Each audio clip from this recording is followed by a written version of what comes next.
Записваме едно видео относно как да направим разтоварване по внос. Има специфики и особености на това нещо. Това важи само единствено по внос, когато всъщност разтоварният адрес е различен от това, всъщност от базата.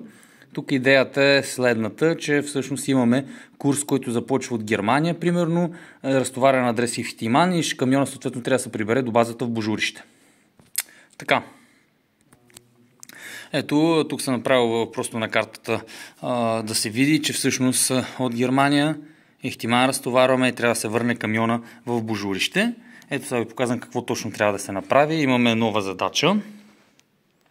Само да фокусира. Отивам на задачата. Казвам, че задачата е в процес на изпълнение, т.е. от Германия, като тръгна наобратно. Отивам до Ихтиман. Съответно, отбележи, че съм пристигнал на адреса. Пристигам на адреса в Ихтиман за разтоварване. Начало на разтоварване, когато почнат да ме разтоварят. И отбележи край на разтоварване. Така, това когато сме разтоваряли. Когато ЧМР-то е при нас, съответно избирам кламерчето, само да фокусирам. Извинявам се. Сканирам документа, както знаете, сега да не го показвам. Сканирам, потвърждавам, виждате, че вече се появява.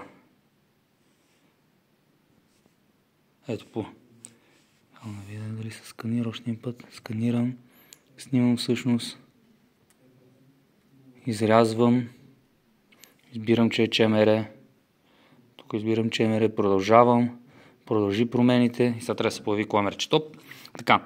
След като разтоварим в Ихтиман, камиона трябва да се прибере в Божурище. Не натискаме при разтоварването на Ихтиман завършена задача, защото се случи курса ни е завършил там. Когато се приберете в Божурище, чак тогава приключвате задачата.